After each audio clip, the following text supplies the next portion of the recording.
ఎన్నికలైన తర్వాత రేపు 23, 24, 23 తారీఖు నుంచి 24వ తారీఖు నుంచి బడ్జెట్ మీటింగ్లు నిర్వహించాలని చెప్పి నిర్ణయం తీసుకోవడం జరిగింది. అయితే దాంట్లో భాగంగా ముందుగా 2 రోజుల ముందు అంటే 22, 23 తారీఖుల్లో ఎమ్మెల్యేస్కి ట్రైనింగ్ క్యాంప్ ఏర్పాటు చేయాలని చెప్పి నిర్ణయం తీసుకోవడం జరిగింది. దానికి కారణం ఏంటంటే మీ అందరికీ తెలిసిన విషయమే, ఎమ్మెల్యేస్ మొన్న ఆంధ్ర రాష్ట్రంలో ఎమ్మెల్యేస్ ఎక్కువ మంది అంటే సుమారు 175 మందిలో 84 మంది కొత్తగా ఫస్ట్ టైం ఎమ్మెల్యేస్గా గెలిచిన సంగతి కూడా మీ అందరికీ తెలుసు. అంచేత మేమంతా కూడా నిర్ణయం తీసుకోవడం ఏంటంటే కొత్తగా ఎన్నికయ్యారు ఎమ్మెల్యేస్, వారికి ఒక ట్రైనింగ్ క్యాంప్ ఏర్పాటు చేసి అసెంబ్లీ అంటే ఏమిటి, అసెంబ్లీలో ఏ విధంగా ప్రవర్తించాలి, అసెంబ్లీలో ఏ విధంగా డిస్కషన్ చేయాలి, ఏ సబ్జెక్టుల మీద డిస్కషన్ చేయాలి అన్న అవగాహన ఏర్పాటు చేయడం కోసం చెప్పి ఒక నిర్ణయం తీసుకోవడం జరిగింది. దానికి ముఖ్యమంత్రి గారు అందరూ కూడా అంగీకరించారు. అంచేత ఫస్ట్ డే అంటే 22వ తారీఖున మన లోక్సభ స్పీకర్ గారు వారిని ఇవాళ కలిసి వారిని మేము ఇన్వైట్ చేసాం. వారు వెంటనే ఒప్పుకొని ఒక మంచి కార్యక్రమం పెడుతున్నారని చెప్పి వారు కూడా ఈ కార్యక్రమానికి వస్తారని చెప్పి వారు అంగీకరించడం జరిగింది. అందులో భాగంగా 2వ రోజున ఫస్ట్ డే పార్లమెంట్ స్పీకర్ గారు ప్రారంభిస్తారు. 2వ తారీఖున కూడా 2వ రోజున మన వెంకయ్య నాయుడు గారిని, సీనియర్ పొలిటీషియన్, అతను చాలా అనుభవం ఉన్న వ్యక్తి, వారిని కూడా మేము నిన్న విశాఖపట్నంలో నేను వెళ్ళి వారిని కలిసి ఇన్వైట్ చేశాను. 2వ రోజున ట్రైనింగ్ క్యాంప్ ముగింపు రోజున వారు ఉపన్యాసం ఇవ్వడానికి ఒప్పుకోవడం జరిగింది. మీ అందరికీ తెలిసిన విషయమే, ఈవేళ మొన్న పాట్నాలో ఈ మధ్యకాలంలోనే ఆల్ స్పీకర్స్ మీటింగ్ జరిగింది. ఆ మీటింగ్కి నేను డిప్యూటీ స్పీకర్ గారు కూడా వెళ్ళడం జరిగింది, పార్టిసిపేట్ చేసాం. ఆ రోజు మీటింగ్లో కూడా నేను ఈ సబ్జెక్టుని లేవనెత్తాను. ఎంచేదంటే అసెంబ్లీ అంటే రాను నేను 83లో ఫస్ట్ టైం ఎమ్మెల్యేగా పోటీ చేశా. నందమూరి తారక రామారావు గారు ప్రభుత్వం ఏర్పాటు చేసినప్పుడు అప్పుడు సంవత్సరానికి మినిమం 75 days అసెంబ్లీ రన్ అయ్యింది. రాను ఈ 43 సంవత్సరాలు నేను చూస్తే నా అనుభవంలో ఆ డేస్ తగ్గిపోతున్నాయి. సంవత్సరానికి 20 రోజులు 30 రోజులు కూడా జరగలేని పరిస్థితి వచ్చింది అసెంబ్లీలో, మన రాష్ట్రం అన్ని రాష్ట్రాల్లో కూడా. అంటే మొన్న పాట్నాలో అందరూ కూర్చున్న తర్వాత తీర్మానం అక్కడ నేను సబ్జెక్ట్ లేవనెత్తాను. ఇది ఒక నిర్ణయం తీసుకోవాలి కేంద్ర ప్రభుత్వం. ఇటువంటి మీటింగుల్లో అన్ని రాష్ట్రాల్లో కూడా మినిమం సంవత్సరానికి 75 days అసెంబ్లీ జరగాలి, చర్చలు జరగాలి, సమస్యల మీద మాట్లాడాలి. దాన్ని ప్రభుత్వం అమలు చేయాలండి. మినిమం 75 days లేకపోతే పద్ధతి కాదని చెప్పి నేను మాట్లాడాను. అది వారు కూడా అంగీకరించారు. అదే విషయంలో మనం చూస్తే లాస్ట్ 5 years గవర్నమెంట్, నేను కామెంట్ చేయట్లేదు, జరిగింది చెప్తున్నాను, రికార్డ్ ప్రకారంగా చెప్తున్నాను. నేను మొన్న ఎన్ని రోజులు జరిగాయంటే అక్కడ 67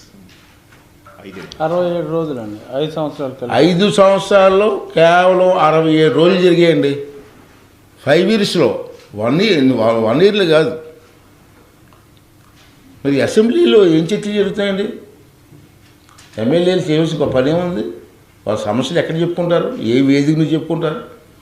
అంటే చంద్రబాబు గారికి కూడా నేను చెప్పాను మొన్న మా కలిసినప్పుడు అట్లీస్ట్ 75 days జరగాలని చెప్పి వారు కూడా చెప్పడం జరిగింది.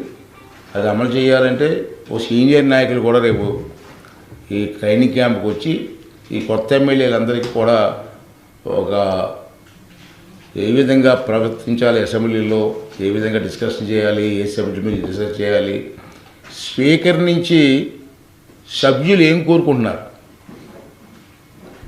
అలాగే సభ్యుల నుంచి స్పీకర్కి మీరు ఏం చెప్పాలనుకుంటున్నారు, ఇవన్నీ కూడా క్షుణ్ణంగా చేయాలి. ఎందుకంటే నాకు ఎన్టీ రామారావు గారి టైంలో ఒక విషయం గుర్తు చేయాలి మీకు.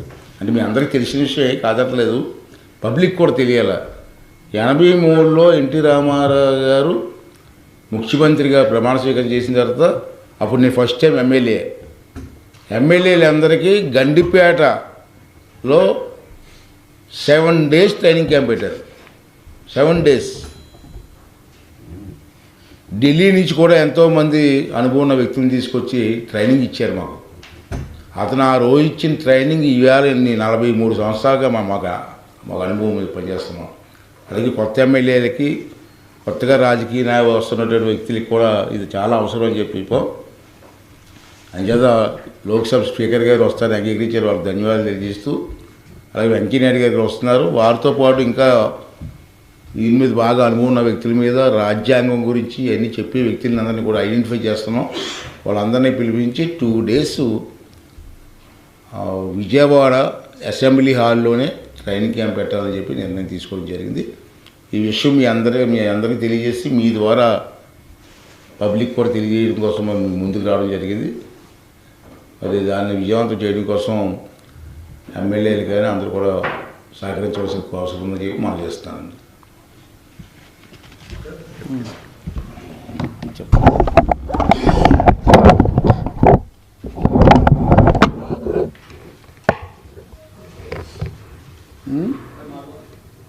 బిగ్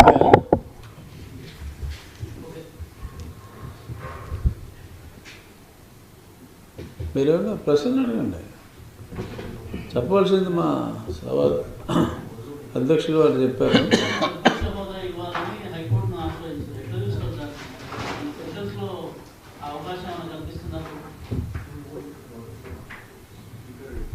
అంటే మొన్న ఆయన ప్రెస్ మీట్ గురించి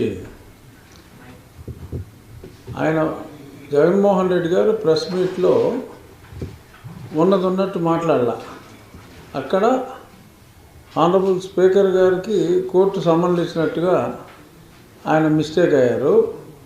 కోర్టు ఇటువంటి సమన్లు ఆనరబుల్ స్పీకర్ గారికి ఇవ్వలేదు, ఇవ్వదు కూడా.